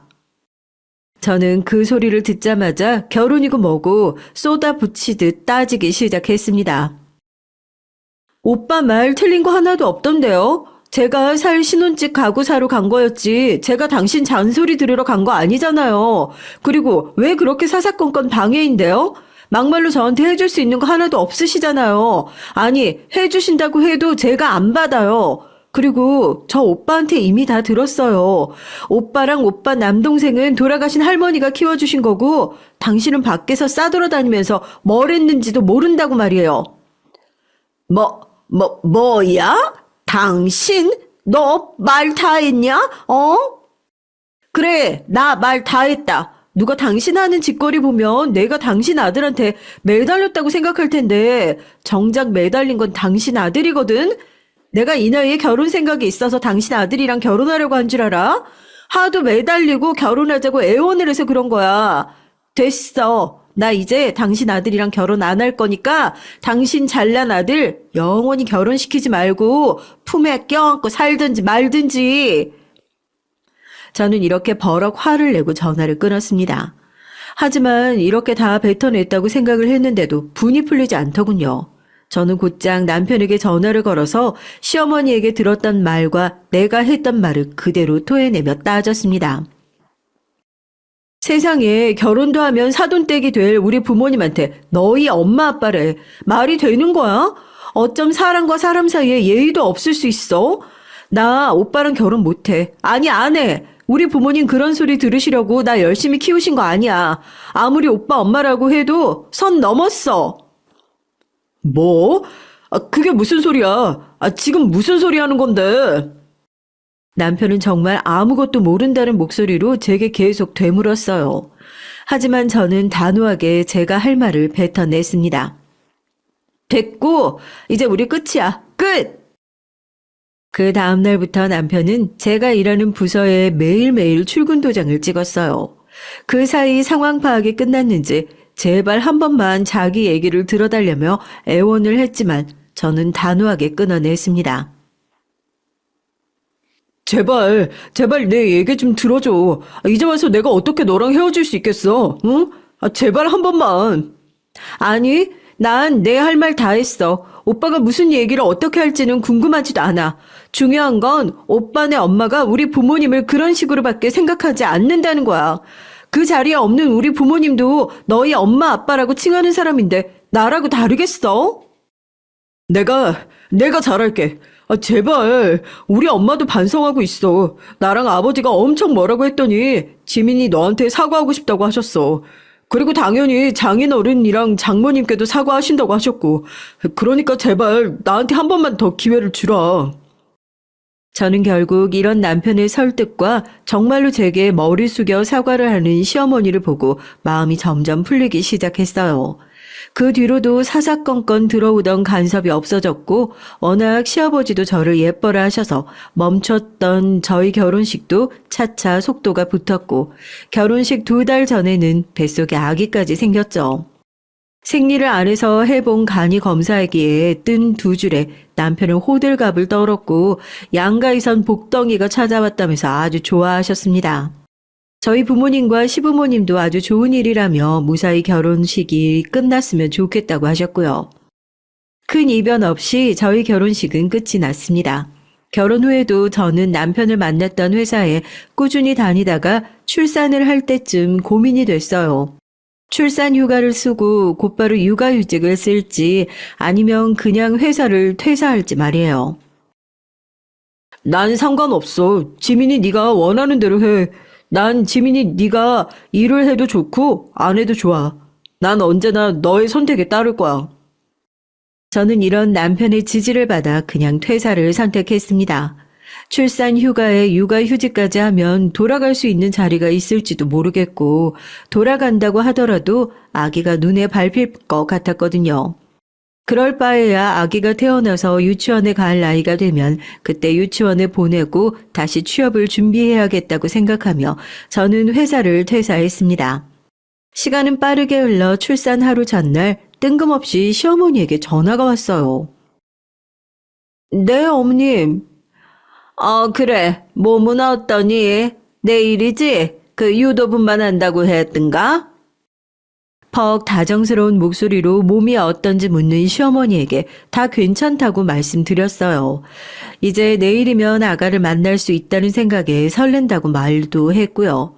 시어머니는 이것저것 필요한 건 없는지 물어보시더니 대뜸 말씀하시더라고요. 그래.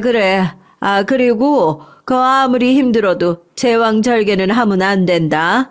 그 자연 분반을 해야 아기한테도 좋다고 하더구나. 게다가 자연 분반을 해서 태어난 아기가 머리가 좋다는 소리도 있잖니. 내가 우리 아들한테 이 좋은 머리를 물려줄 수 있는 것도 다 내가 아픔을 꾹 참고 자연 분반을 해서잖니. 너도 우리 아들 좋은 머리를 내 손자가 물려받을 수 있게 꼭 자연 분반 해야 된다. 알았지? 이러시는 거 아니겠어요? 어이가 없어서 말문이 막혀 아무 말도 못하고 있자 시어머니는 자기 할 말은 끝이라며 전화를 툭 끊어버리더군요. 정말 얼마나 어이가 없던지 아직도 그런 말도 안 되는 소리를 믿는 사람이 있다는 것도 신기했는데 그걸 시어머니가 저한테 가르친다는 어투로 그러고 있으니 정말 어이가 없더군요. 당장이라도 끊긴 핸드폰으로 다시 시어머니에게 전화를 걸어서 어디서 그런 쓸데없는 소리를 듣고 오신 거냐며 쏘아붙이고 싶었지만 갑작스럽게 찾아온 진통에 그럴 수가 없었어요. 저는 통화를 다시 거는 대신 거실에서 출산 가방을 싸고 있던 남편을 급하게 불렀습니다. 오빠, 나 여기 애기 나올 것 같아. 저의 비명 같은 소리에 헐레벌떡 뛰어들어온 남편은 얼른 가자며 저를 데리고 병원으로 향했어요. 그러는 중간중간 진통이 잠시 멈췄다 시작하기를 반복했고 점점 더 아파지는 배에 하염없이 눈물만 줄줄 흘렀죠. 늦은 저녁 도착한 병원에서는 제가 그동안 진찰을 받던 선생님은 퇴근하셨고 당직을 하고 계시던 선생님만 계셨습니다. 저는 그 선생님의 도움으로 자연분반을 시도했고요. 저를 도와주시는 간호사 선생님과 의사 선생님의 도움으로 자궁은 조금씩 열렸는데 정작 아기가 나올 생각도 안 하더군요. 자, 엄마가 힘을 줘야 돼요. 눈물 뚝 하고. 자, 다시 한번 힘을 줘봐요. 하나, 둘, 셋! 의사가 계속 재촉을 하니까 오히려 더 힘이 빠지더군요. 얼마나 그렇게 의사와 아기 제가 씨름을 하다가 결국 의사가 안 되겠다고 남편을 찾기 시작했습니다. 이대로 계속 속도가 더디면 아기도 엄마도 힘들어. 당장 수술실로 옮기고 보호자 어디 계시죠? 네, 저는 결국 제 아기를 제왕절개로 낳았습니다. 남편은 저와 아기 모두 위험해질 수 있다는 말에 서둘러 수술 동의서에 사인을 했다고 하더군요. 마취를 하고 아이를 꺼내는 그 순간을 제가 어떻게 견뎠는지 아직도 기억이 잘 나지 않아요. 그저 아주 힘들었고 너무 울어서 숨이 턱턱 막혀 의사 선생님께서 엄마가 울면 아기한테 산소가 가지 않는다고 달래주셨던 것만 생각이 나네요. 나중에 남편에게 들었을 때도 정말 저와 아기가 잘못될까봐 무서웠다고 하더군요. 태어날 때부터 엄마 아빠 눈물을 쏙 빼가면서 힘들게 어렵게 한 아기가 벌써 7살입니다. 저희 애는 아들인데도 다른 집 딸처럼 애교도 많고 엄마를 정말 좋아하는 아이라서 저희 남편은 엄마 껌딱지라며 엄청 질투를 하곤 해요. 엄마가 잠깐이라도 안 보이면 엄마를 열심히 찾는 아이라서 저는 자연스럽게 아기가 유치원에 가면 일을 시작하겠다는 생각도 접었습니다. 사실 아기를 키우면서 시어머니와 싸우기도 엄청 많이 싸웠어요. 아기도 저도 죽을 고비를 넘기고 살아나 병원 침대에 누워 힘도 못 쓰는 저에게 와서 시어머니가 했던 말이 아직도 기억에 남아 있어요. 너는 정말 내 말을 어떻게 들어먹은 거냐? 내가 뭐라고 했어? 자연분반을 해야 아기가 똑똑해진다고 그랬지. 우리 아들 봐라. 내가 자연분반해서 저렇게 잘난 머리를 물려받을 수 있었던 거였는데 너란 애는 어쩜 엄마가 된다면서 그런 아픔 하나 못 눌러 참아서 우리 잘난 아들 머리 못 닮은 못난 걸 낳니? 아유 속상해. 이러면서 저한테 윽박 지르는 게 아니겠어요? 순식간에 흘러나온 시어머니의 말에 저도 남편도 시아버지도 벙 쪘죠. 아니 요즘도 저런 말도 안 되는 소리를 진심으로 믿는 사람이 있다니. 제일 먼저 정신을 차린 건 남편이었습니다. 사실 제가 제일 먼저 정신을 차렸어도 몸의 기운도 빠지고 힘도 없어서 바락바락 대들지도 못했을 테니 차라리 남편이 제일 먼저 정신을 차린 게 잘된 일이었죠. 남편은 계속해서 억지 주장만 펼쳐놓는 시어머니를 제가 있던 병실에서 끌어내면서 화를 냈어요. 지금 그게 방금까지 아기 낳느라고 애쓴 사람한테 할 소리야?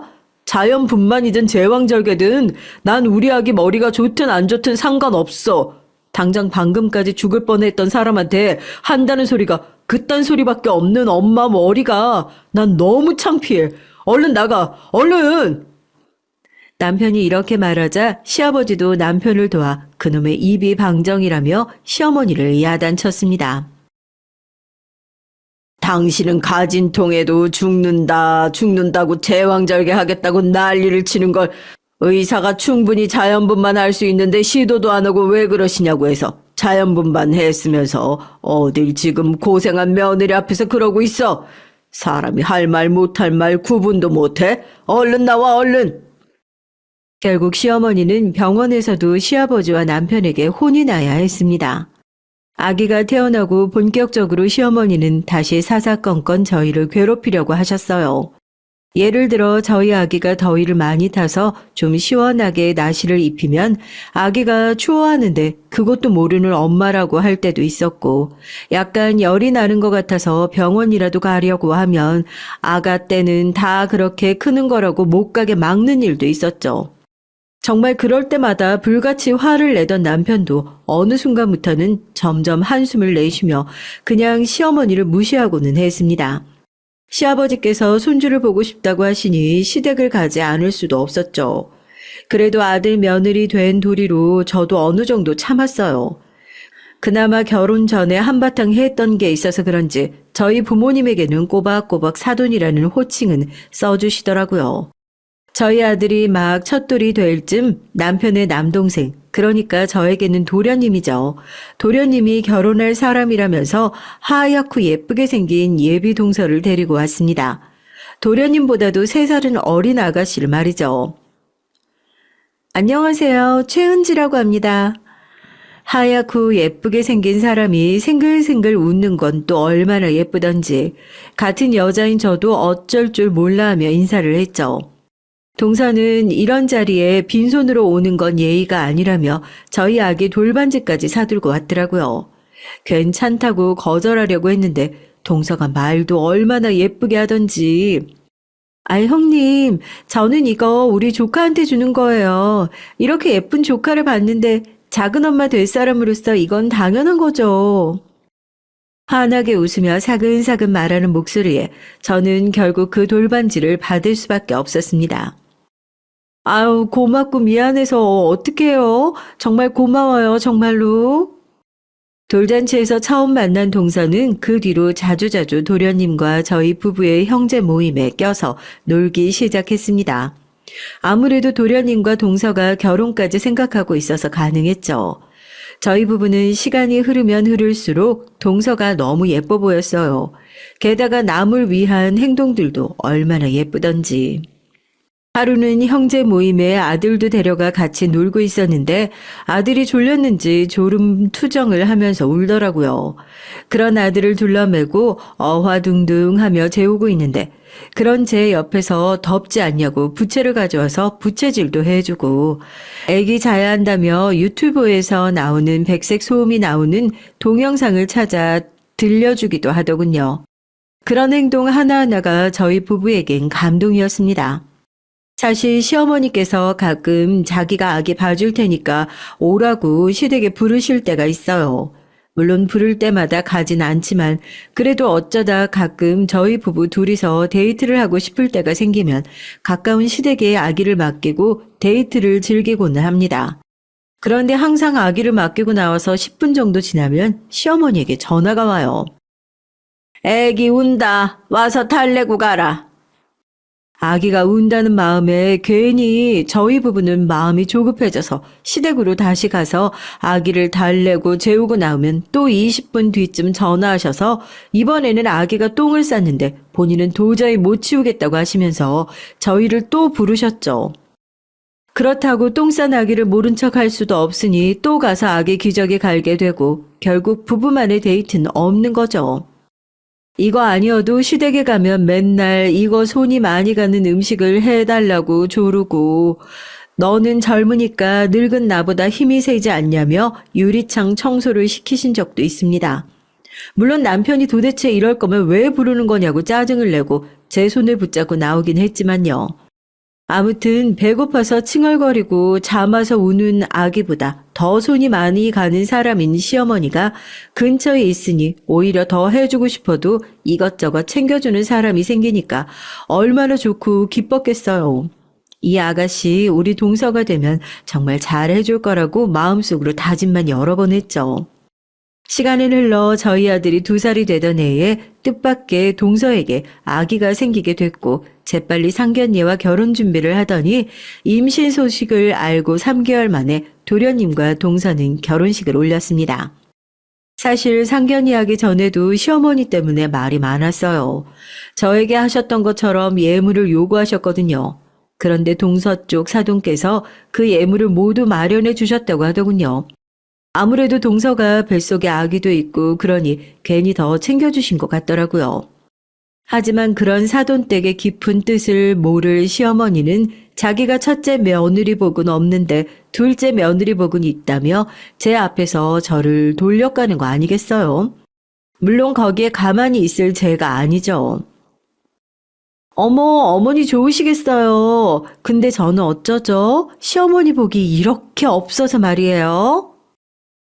제 말에 시어머니는 뭐야 하며 길길이 날뛰었지만 옆에서 시아버지가 첫째 말 틀린 거 하나 없다고 첫째한테 먼저 시비 걸어놓고 뭐 하는 거냐며 시어머니를 막아주셨습니다. 아, 정말 시어머니는 정말 보기 싫은데 저를 딸처럼 귀하게 여겨주시는 시아버지 때문에 시댁의 발걸음을 끊을 수도 없어 시댁에 갈 때마다 스트레스가 장난이 아니었어요. 제 얘기를 아는 사람들은 시아버지만 밖에서 따로 뵙고 용돈도 챙겨드리면 되는 거 아니냐고 하지만 시아버지가 어딜 가려고 하면 꼭 시어머니가 따라붙으셔서 저희 부부도 여러 번 시도했지만 전부 실패했거든요. 아무튼 시간이 흘러 저희 아들이 7살이 됐습니다. 저희 아들은 이제 말도 잘하고 뛰어노는 걸 좋아하는 평범한 7살 꼬맹이가 됐죠. 그때 도련님 부부의 결혼식을 빨리 앞당겼던 뱃속 아기도 건강하게 태어나서 4살 병아리가 됐습니다. 동선의 아들이 워낙 저희 아들을 좋아해서 저희 아들이 하는 건 꼭 따라하는 따라쟁이가 됐죠. 아이들이 워낙 사이도 좋고 마침 저희 부부와 동생 부부가 휴가를 맞출 수 있어서 이번 여름에 휴가를 내고 계곡으로 놀러 가기로 했어요. 좋은 펜션도 예약하고 맛있는 고기도 잔뜩 사갈 예정이었죠. 너희는 어쩌면 우리를 빼고 너희들끼리만 놀러 갈 생각을 하니? 됐어. 나랑 너희 아버지도 데려가라. 어떻게 아셨는지 시어머니께서 남편에게 전화를 해서 고래고래 소리를 지르는 거 아니겠어요? 남편도 그런 시어머니의 전화에 무슨 소리냐며 오리발을 내밀었지만 결국 저희는 시아버지와 시어머니를 모시고 놀러 가야 했습니다.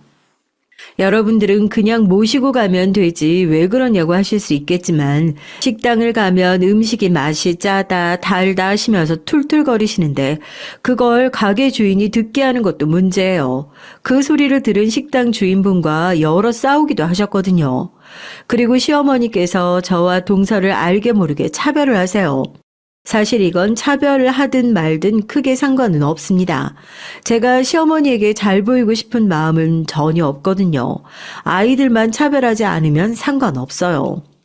그날은 날씨가 유독 좋았습니다. 덥지도 않고 딱 계곡에서 물놀이 하기 좋은 날씨였죠. 동서 부부가 시부모님을 모시고 오기로 했고 저희 부부는 장을 보고 먼저 펜션에 가서 준비를 하기로 했습니다.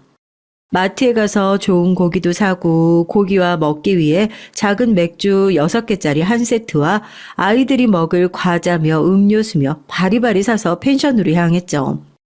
도착한 펜션은 한눈에 봐도 아주 좋아 보였어요. 청소 상태도 좋았고 침구류의 상태도 아주 좋아 보였죠. 저희 아들도 좋다고 이방저방을 뛰어다니면서 자기가 잘 침대 위에서 콩콩 뛰어보기도 했습니다. 어서 나가서 물놀이를 하고 싶다는 아들을 살살 달래서 동생이 오면 함께 가자고 했죠. 곧이어 동서 부부와 시부모님도 도착을 했습니다. 역시 우리 시어머니 기대를 저버리지 않으시더군요. 오자마자 너는 무슨 그런 옷을 입고 왔냐며 자기 패션을 자랑하기 바쁘셨습니다. 어차피 물에 들어가서 놀 건데 꽃무녕 원피스에 커다란 선글라스까지 쓴 시어머니가 어이가 없었지만 아무 말도 하지 않았어요. 괜히 오자마자 짜증나긴 싫었거든요. 간단하게 근처 가게에서 점심을 먹기로 했는데 시어머니께서 역시나 본인이 원하시는 걸 말씀하시더군요. 여기 오면서 보니까 저 계곡에 앉아서 먹는 백숙집 있던데 우리 거기 가자. 가서 그 시원하게 백숙 먹으면서 물놀이도 하면 좋잖아. 마침 아이들도 얼른 물놀이를 하고 싶다고 칭얼거려서 이왕 이렇게 된 거 시어머니의 의견을 따르기로 했어요. 아직 어린 아이들이 있어 계곡에서 수심이 가장 얕은 곳으로 가서 평상에 자리를 잡았죠. 계곡에 있는 백숙집은 한철 장사라서 백숙이 많이 비싸긴 했지만 이 돈 내고 자리를 샀다고 생각하기로 했습니다. 남편과 도련님은 아이들과 물에서 놀고 저와 동서는 평상에 앉아 발에 물을 담그며 발장난을 쳤고 시아버지는 너무 좋다며 아이들 사진도 마구마구 찍어주셨죠. 그런데 문제는 시어머니셨습니다. 무릎 위까지 오는 짧은 원피스를 입고 오셨는데 좌식이다 보니까 많이 불편하시더라고요. 그때부터 덥고 짜증난다고 저희에게 짜증을 좀 부리셨어요. 아유, 어서 가져오라고 좀 해봐라. 주문한 지가 얼만데 그냥 아직도 안 나와. 아유, 그리고 여기는 왜 이렇게 모기가 많어? 계속 불평불만을 하자 동서가 시어머니에게 묻더군요. 어머님, 제가 펜션 가서 담요라도 가져올까요? 입고 오신 원피스 치마 길이가 좀 짧아서 불편하시죠? 제가 얼른 가져올게요. 이러면서 일어나려고 하길래 제가 말렸습니다. 됐다. 더워 죽겠는데 무슨 담요냐. 아이 됐고 가서 얼른 음식이나 달라고 해. 얼른 먹고 난 펜션으로 갈란다.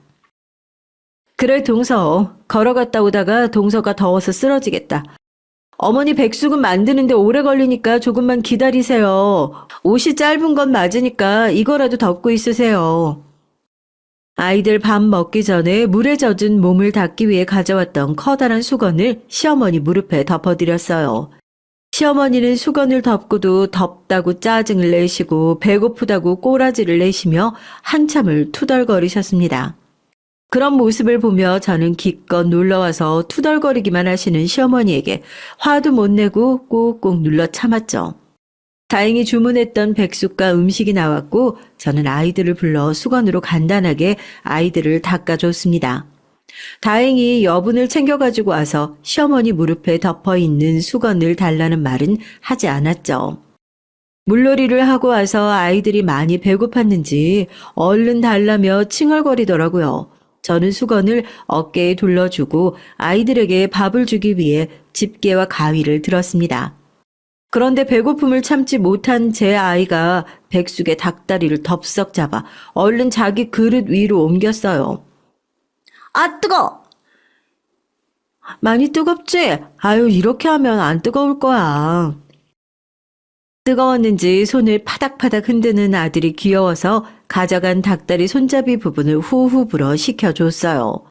그러자 이제 안 뜨겁다며 웃는 아들이 귀여워서 저도 따라 웃고 마저 닭을 해체하려고 하는데 난데없이 시어머니께서 아들이 먹으려고 집어든 닭다리를 뺏어드는 게 아니겠어요?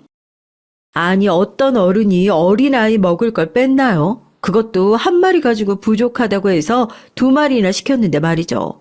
그래놓고 하는 말이 더 가관이었습니다. 이놈아, 이런 건 어른이 먼저야. 이러시면서 자기 앞접시에 그 닭다리를 내려놓더군요. 사실 어이는 없었지만 틀린 말은 아니라고 생각했어요. 집에서도 이제 슬슬 밥상 예절을 제대로 확립시켜줘야 한다고 생각했기 때문에 저는 고개를 끄덕이며 말했죠. 맞아, 미녀가. 이런 건 할머니, 할아버지 먼저 드시는 거야. 저는 그렇게 말하며 집게로 닭다리를 하나 들어 시아버지 앞접시에 내려놨습니다. 어차피 백숙은 2마리를 시켰기 때문에 닭다리는 아직 2개가 남아있었으니까요. 저는 다른 백숙의 닭다리를 뜯어 제 아들의 앞접시에 내려놓았습니다.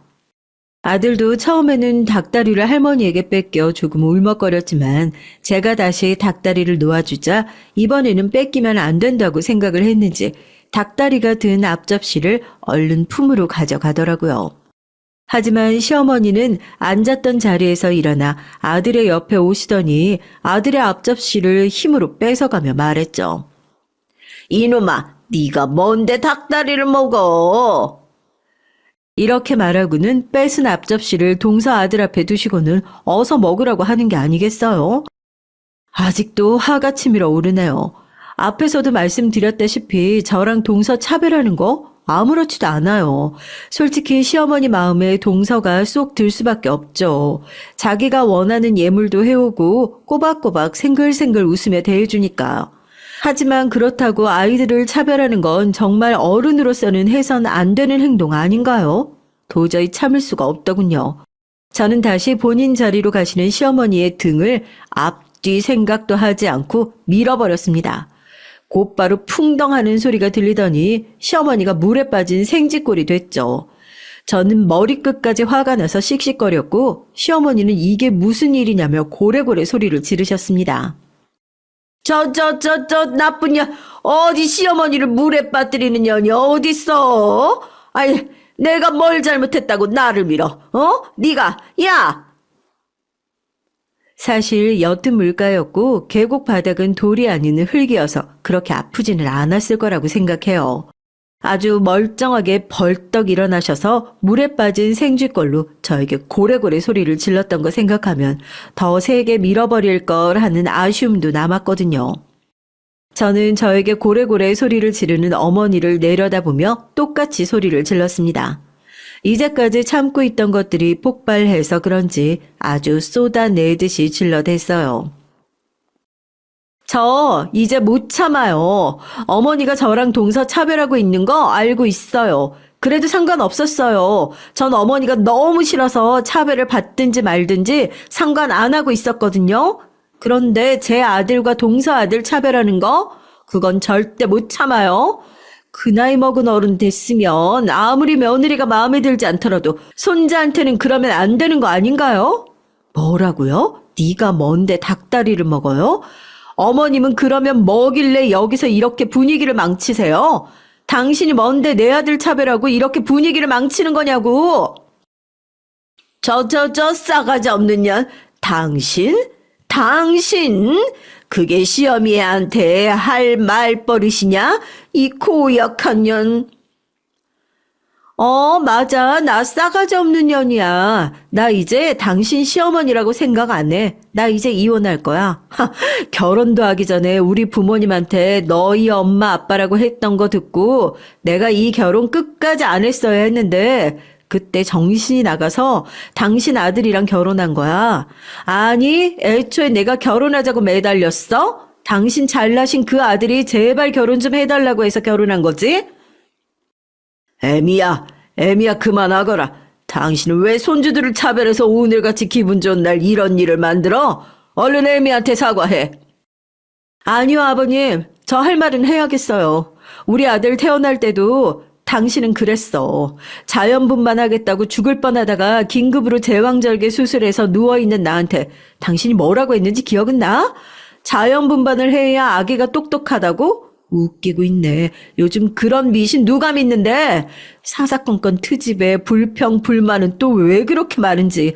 당신 같은 사람 그나마 시어머니라서 내가 참았지. 다른 곳에서 봤으면 바로 뒤통수에 손부터 올라갔을 사람이야.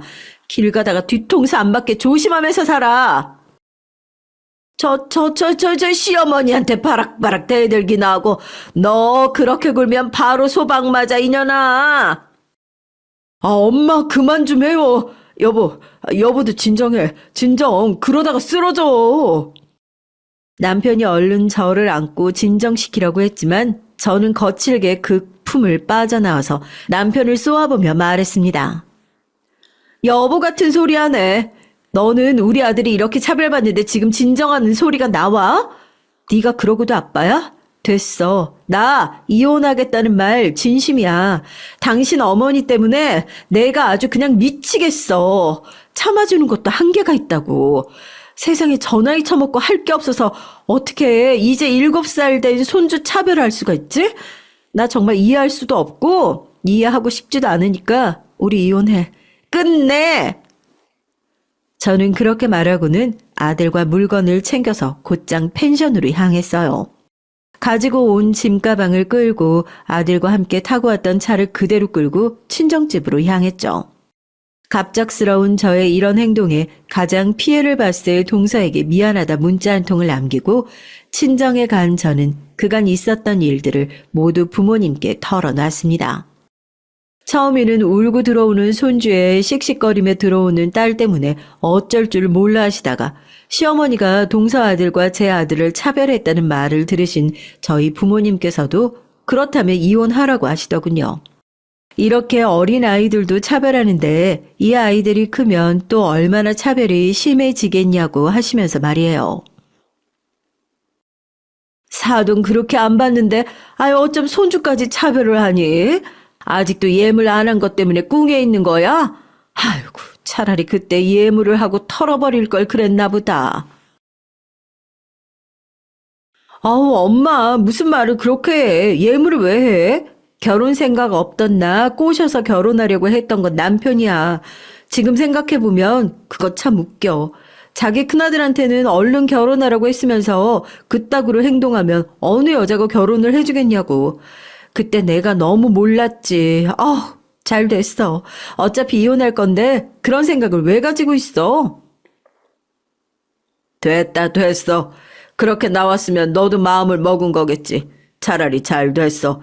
그 닭다리 하나로 우리 귀한 손주한테 그랬는데 나중에는 얼마나 더 했겠어. 지금이라도 나온 건 아주 잘한 거다. 잘했어. 이러면서 아들도 달래주시고 저도 달래주셨습니다. 저는 그렇게 휴가를 가기로 했던 날짜 내내 친정집에서 아들과 함께 마음도 달래면서 시간을 보냈죠.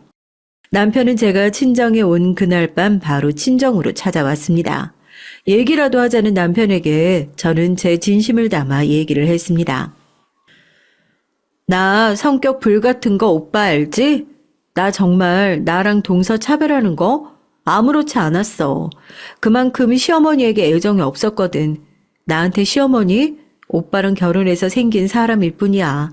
그 자리에서 그렇게 화내고 나온 거 동서 도련님 시아버지 그리고 동선의 아이 사랑이한텐 미안하지만 오빠 어머니한텐 정말 눈꼽만큼도 안 미안해. 지민아, 난 그 자리에서 이혼하자고 했던 말도 사실이야. 정말 내 진심이야. 오빠가 이혼하자고 하면 당장 내일이라도 이혼할 수 있어. 근데 우리 아들은 내가 키울 거다. 그 차별주의자 할머니 아래서 아이가 크는 건 볼 수 없어. 우리 이혼 사유는 오빠 엄마야. 그러니까 둘 중에 하나를 선택해. 선택하라니 뭘 말이야. 시어머니 선택하고 나랑 이혼을 할지 나랑 선택하고 시어머니랑은 연을 끊을지 그것밖엔 없어. 생각할 시간 줄게. 다른 선택지는 없어. 저는 이렇게 말하고 다시 집으로 들어갔습니다. 아들이 아빠를 보고 싶어 해서 잠시 보여줬고 아들도 아빠한테 인사를 하고 다시 친정집으로 들어왔고요. 그 다음날 저는 남편이 출근한 시간에 맞춰 아이의 짐과 저의 짐을 간단하게 정리해서 다시 친정집으로 들어왔어요. 퇴근 시간에 함께 살던 집으로 퇴근한 남편이 사라진 아이와 저의 짐을 보고 전화를 했고 진심이냐고 묻는 말에 진심이라고 답해줬습니다. 엄마 아니면 지민이 너 둘 중에 한 명 선택하라고 했던 거 진심이야? 나 정말 진심이야. 물론 거기서 그렇게 화낸 내 잘못도 있다고 생각해. 하지만 나 거기서 시어머니가 우리 아들을 차별하지 않았다면 결단코 이렇게 될 일 없었을 거라고 확신해. 그러니까 오빠도 잘 생각해. 이혼할지 말지. 사실 그동안 남편도 많이 힘들었을 거라고 생각합니다. 그간의 결혼 생활 동안 알게 모르게 저와 시어머니 사이에 끼이면서 많이 힘들었겠죠. 하지만 그 생활을 제 아들에게도 하게 할 생각은 없습니다. 그것도 차별을 당하면서 말이죠. 남편은 선택하라는 제 말이 진심인 걸 깨닫고 그 뒤로는 정말 진지하게 고민하고 있는 것 같더군요. 후에 시어머니에게 죄송하다는 연락도 따로 드렸어요. 시아버지는 제가 한 발 물러나 주기를 원하시고 계신 것 같았지만 전 결코 그렇게 하지 않을 거라고 말씀드렸고요. 동서랑 도련님에게도 전화를 해서 휴가 망쳐서 미안하다 사과했어요. 동서도 도련님도 차마 다른 말은 못하고 나중에 맥주나 한잔 하자고 얘기를 해주더군요. 전 지금 홀가분한 상태로 아들과 함께 친정집에 머물고 있습니다. 아무래도 그런 일을 바로 앞에서 봐야 했던 아들의 상태가 조금 걱정돼서 상담이라도 받아볼까 알아보고 있어요. 제가 보는 것과 전문가가 보는 게 조금 다를 수 있으니까요. 아들은 한 번씩 아빠 보고 싶다고 얘기를 해요. 그래서 주말 동안 남편이 친정에 와서 아들을 태우고 놀러 다니다가 잠잘 시간이 되면 아들을 데려다 주었죠. 약간 주말 부부 느낌이긴 하지만 이것도 저는 나쁘지 않다는 생각이 들었습니다. 제 친구들은 제 얘기 듣고 그래도 아들 생각해서 한 번 더 참아보지 그랬냐고 하는 친구들도 있어요. 하지만 길다면 길고 짧다면 짧은 제 결혼 생활 내내 알게 모르게 제 시어머니에게 쌓인 것들이 많더라고요. 가끔씩 꿈에도 나오고 자다가도 생각나서 벌떡벌떡 일어나 앉는 저를 보고 있으면 남편이 저를 선택해도 오히려 제가 이혼하자고 조를지도 모른다는 생각이 드네요. 남편에게 2가지 선택권을 줬다고 저희 부모님에게 말씀드렸는데 부모님은 왜 선택을 주냐며 그냥 이혼하라는 입장이지만 아무래도 7살짜리 아들을 키우는 엄마 입장에서는 아들에게 아빠가 필요하니까 남편에게 선택권을 주게 되더라고요. 아직 정확하게 결론이 난 얘기가 아니라서 듣는 여러분이 어떠실지 잘 모르겠지만 이렇게 털어놓으니 저는 한결 더 가벼워지는 것 같네요. 이미 엎질러진 물이라서 이제 주워 담을 생각은 없습니다. 남편이 이번 한 번만 넘어가 달라고 무릎 꿇고 빌어도 말이죠. 긴 얘기 들어주셔서 감사합니다.